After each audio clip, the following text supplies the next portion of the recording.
Tidmouth Milk here, and welcome to Satisfactory with Over and the Wise. But what is Satisfactory, you may ask? Satisfactory is an early access factory building game where your goal is to use the resources of an alien moon to progress through an increasingly complicated tech tree.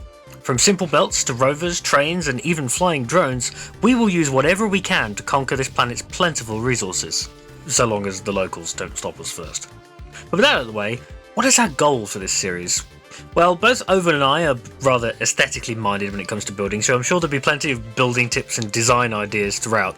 But my personal aim is to have a dense and sprawling train network culminating from a central tower here in the northwest. However, to get to trains we've got to unlock a lot of research, so rather than bore you all with the early game slog, here's a cut down of our first 10 hours or so of playing.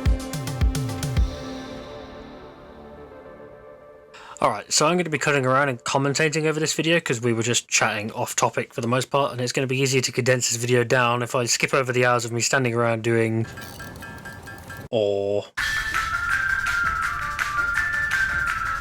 and... Parkour! Parkour! Parkour! So, to get started in Satisfactory you need to find iron, copper, and establish the hub to unlock the tech tree. We kind of skipped the starting phase, hence why Owen was able to just build the hub in one go. Normally you'd have to build that up in stages. I should also mention there's a bunch of Christmas stuff around, like giant presents and an advent calendar, because the build of the game we're running still has that stuff enabled. Open the advent calendar to get all the free stuff out of that. Yeah. So after getting all the free stuff out of the way, I looked at setting up the space elevator. This is required to unlock the higher tiers of research at the hub, and is, as you can imagine, pretty resource intensive. Another thing that is pretty essential is power. You overloaded it, didn't you? Yeah. The hub actually has 2 biomass burners built into it, so to gather fuel for those I crafted a chainsaw and went to go and clear some trees. The chainsaw's also useful for clearing smaller bushes in a radius, rather than having to do them one by one. Whilst I was doing that, Owen had set up construction for some of the basic copper components, which I quickly swooped in and stole. You need 500. I know. Well, I'm coming over here to steal it.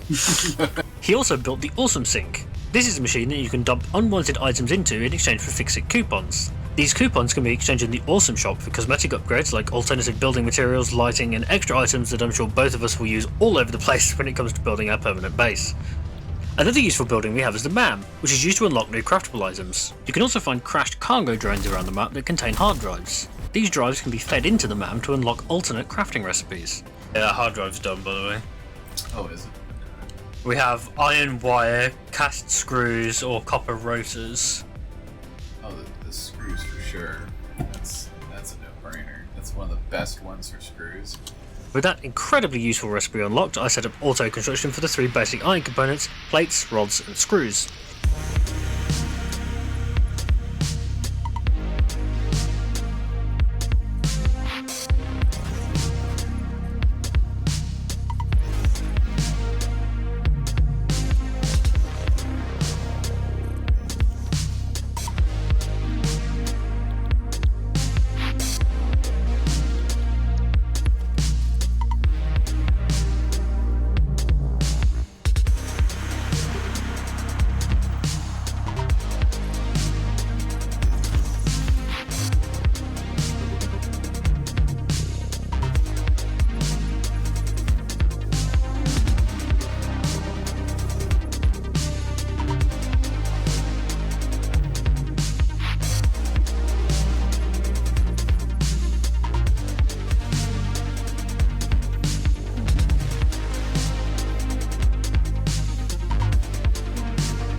Having done that, I basically went for an explore for a while.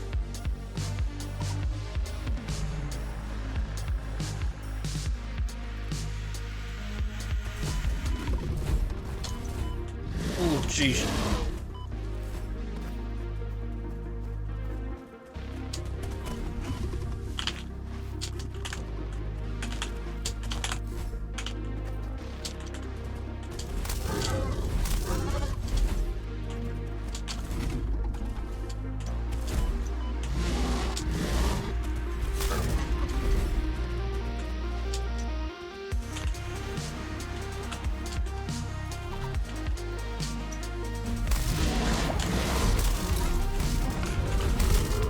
Oh. Oh. Had a big charger. It's flipping destroying me there.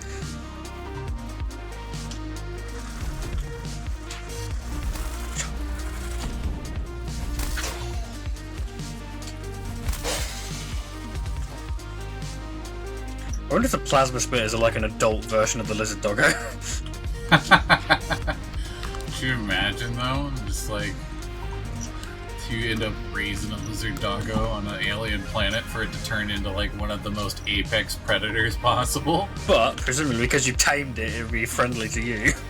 You just got like an explosive fucking hog as a pet. And it's just like, yeah, he likes his spicy hugs. Here's some lead gloves. Give him a good squidgy behind the ears. Speaking of lizard doggos, here's one I found on my travels. Hey birdie, don't mind the massive sword.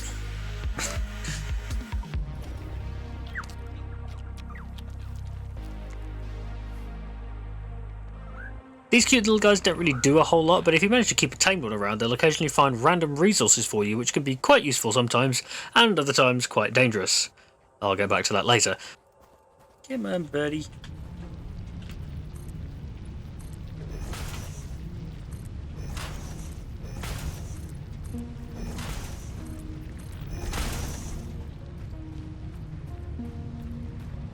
Right. We have a doggo and he's in a pen. With our new doggo safely penned in, I finally managed to get together the parts to build the space elevator. So if I put a random foundation like there, and then stick that on top. There. Ooh, just the pod comes back.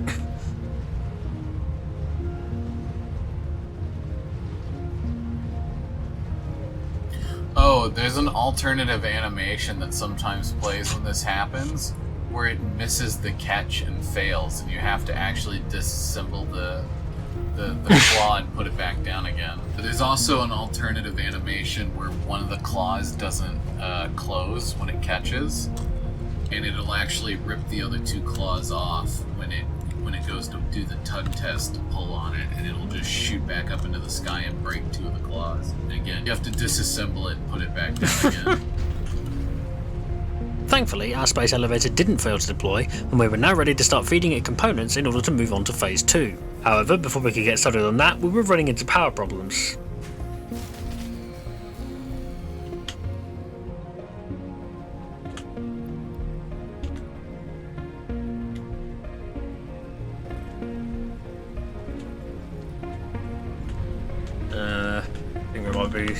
I need another one again because I just topped them all up. The biomass burners were fine, but they were kind of messily thrown around, and there wasn't a lot of room to add more into the grid because all the power poles were full.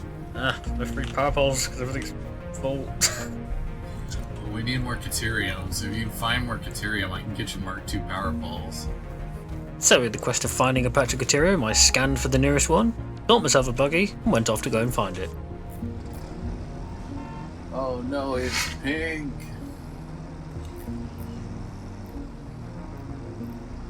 Alright, later Twilight Sparkle.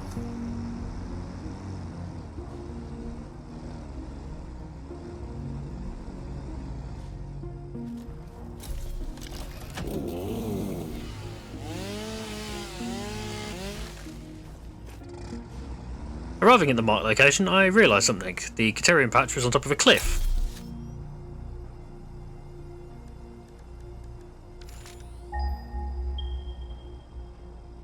I suppose this journey was going to be longer than I thought. Just ran over a spitter that didn't appear until the last second.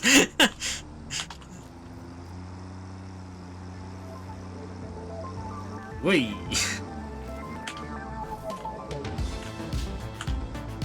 And the turning circle in this buggy is either like really slow or just on a dime. It can't seem to...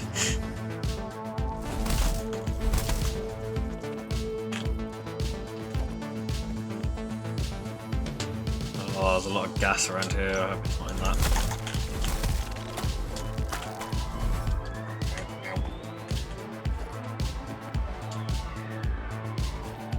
Ooh. That really cool Oh, this is geyser.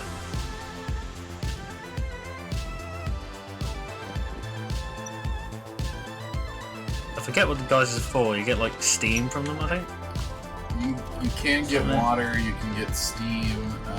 Some of them are hydrogen geysers. Some of them are there's a few hydrothermal. You can do. There's a few options.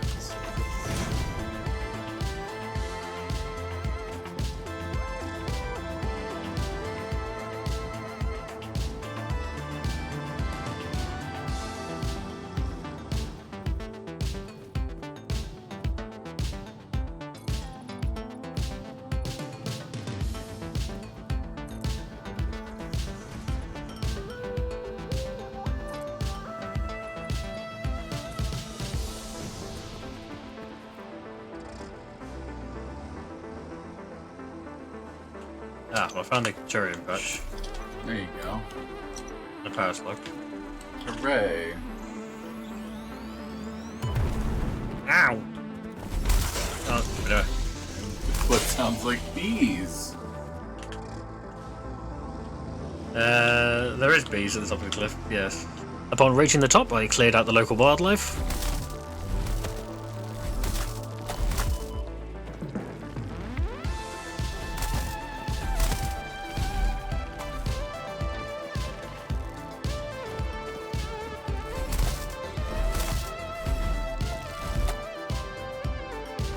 Slapped down a mining rig.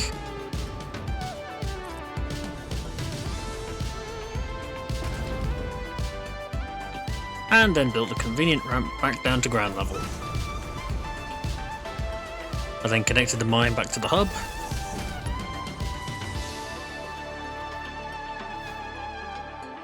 Went to fetch the rover, drove it home, topped up the burners, and took a break for the evening. Following a couple of days' break, I loaded in and gathered some materials in order to set up truck stations at the Caterium mine and a coal site that Oven had discovered. That way we'd be able to program the buggies to run between them and bring in the resources. I decided to set up the coal first as we were already looking into moving into coal power and we'd also need it for steel construction.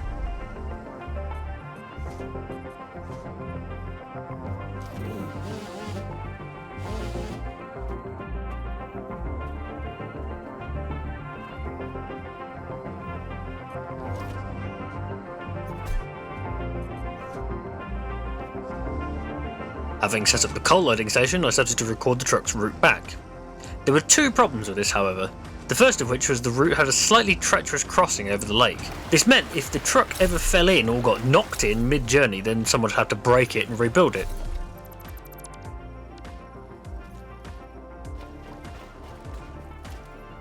With that issue in mind, I decided to build a bridge.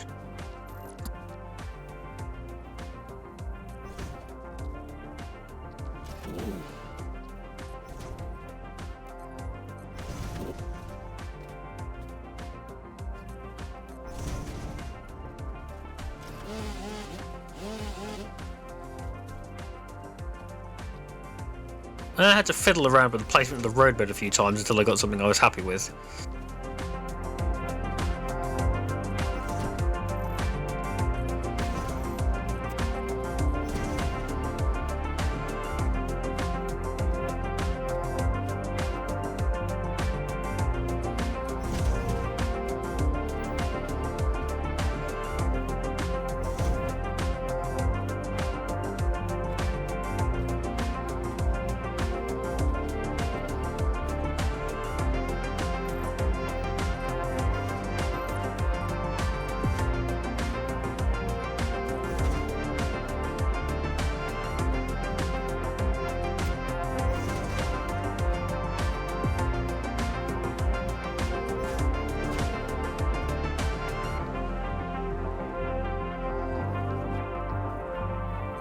I also had a rough idea in mind of the kind of bridge I was looking to build, but I'll get more into the little details later on.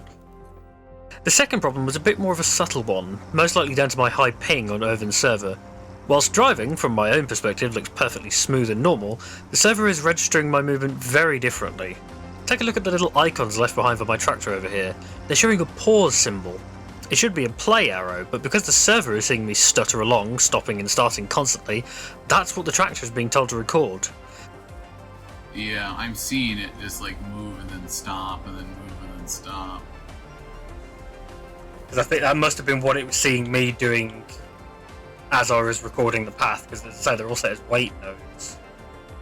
There's also no option to change from one waypoint type to the other, which is kind of an oversight, I think, and would probably be a helpful change to fix issues like this in future. So, I sacked myself from truck programming and went back to the hub to work on the space elevator.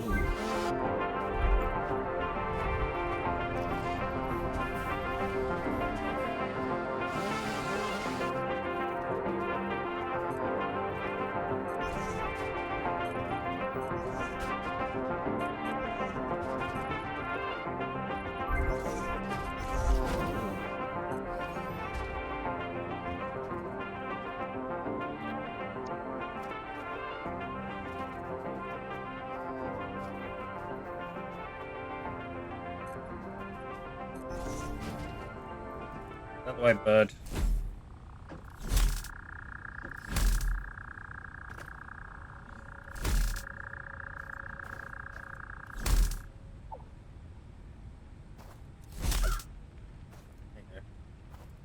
Didn't want to hit you. I was trying to just get you to run away, but you just had to just sit there. Right. Do this, I need to move the space elevator up like 2 blocks, so I'm just gonna...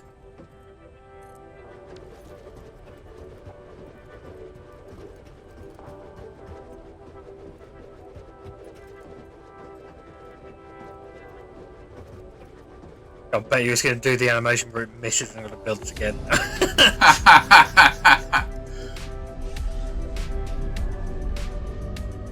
It didn't used to like redo the animation if you built it a second time. It used to just spawn it back in. I'm glad they've fixed that. Some people want them to do an undo animation where when you delete it, it will like play an audio and it'll redeploy back up into the sky and then it'll delete the space elevator, which I think would be kind of cool. It just lets it go and just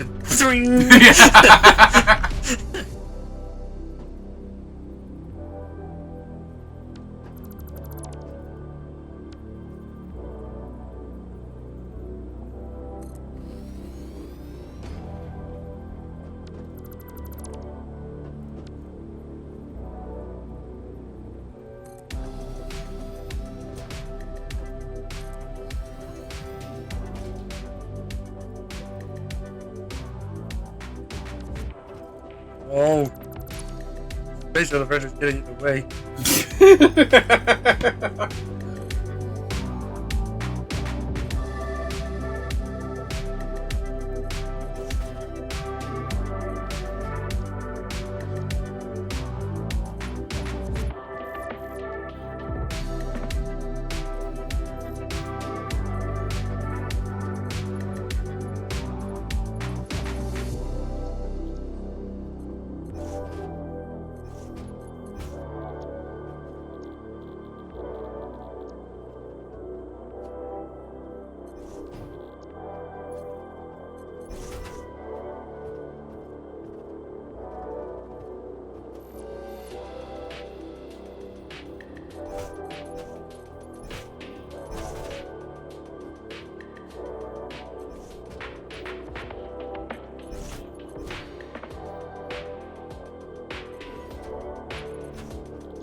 Having built 2/3 of what was required, I realised that to get the iron ingots I needed, I'd have to drag a feeder belt across the whole base. This would involve building over or around the temporary power area, so I decided rather than add to that pile of spaghetti, it'd be better for me to set up a more organised power area elsewhere. Before that though, remember how I said the doggo can sometimes be quite dangerous? Well, this is what I meant by that. This is a barrel of uranium waste. This is a late game item that comes as a byproduct of nuclear power and is therefore highly radioactive. Not only can you the player not carry it around without taking rad damage, you can't even be near someone else or even the doggo if they're holding it without wearing a hazmat suit. Therefore, at this early stage of the game, if your doggo picks up a rad barrel, your only option is to quarantine him somewhere out of the way until you can dispose of it safely. Or you could kill him. That's just cruel. No one would have killed the doggo.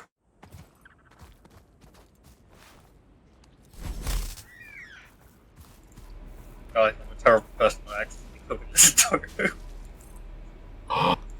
I saw something moving. I saw something moving in the long grass, and I panicked, swung at it with my sword. I think he's still breathing. I can pet him. Who's a good boy?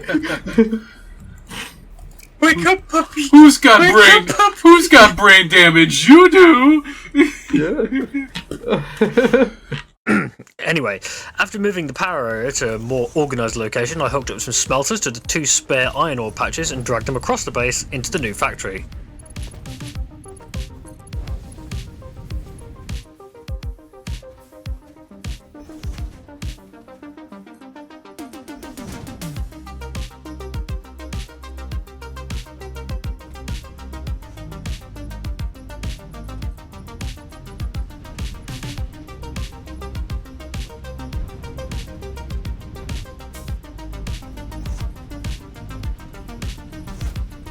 Then I hooked it into the power grid. Predicting the power to go off in 3, 2... Oh, it didn't. Hooray!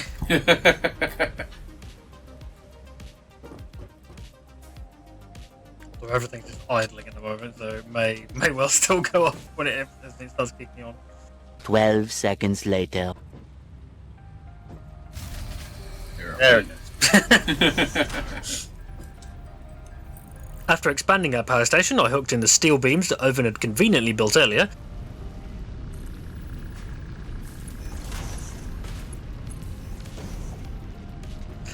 And then set up the third and final component needed for Tier 2.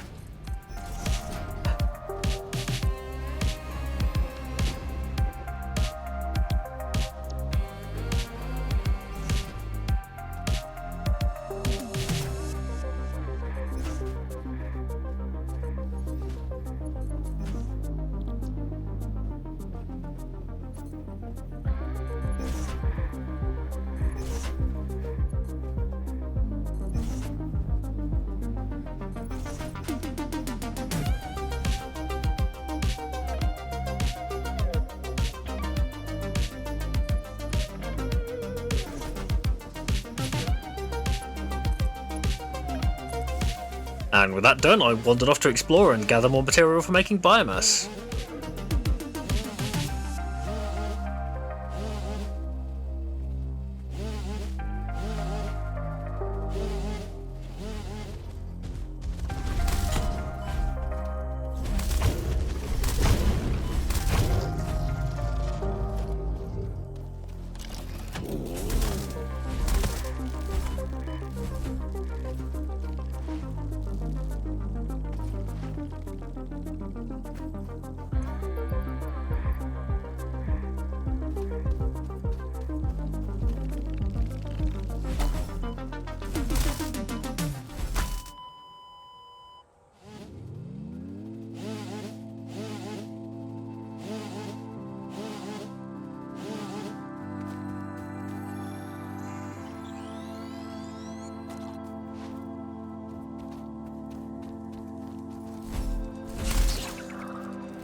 As I returned back to base with 1 death, a load of wooden leaves, 1 accidental murder and 2 new doggos, one of which had also picked up a rad barrel, I decided to go and check up on Oven to see the coal power plant he'd been working on.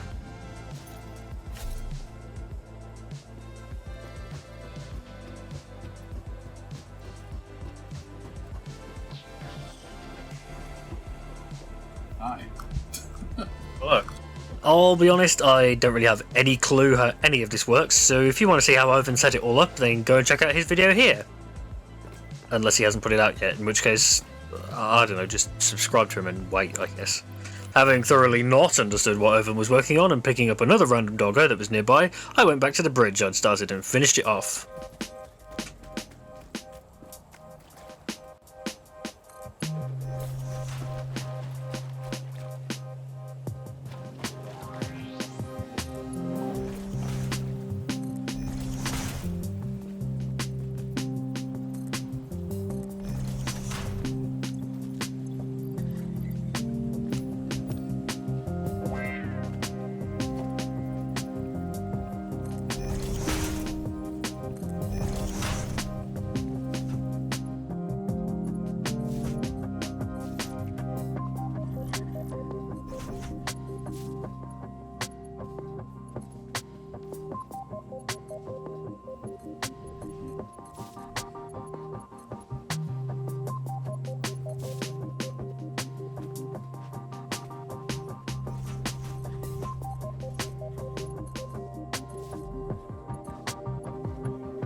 So there it is!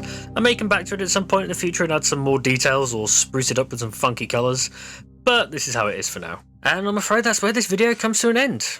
Thanks so much for watching all the way through. Hopefully the next video will be more actual gameplay and less voiceover. Unless you actually prefer this style, in which case, let me know in the comments. But either way, I'm Tidmouth Milk, thank you very much for watching, and I'll see you next time. Bye!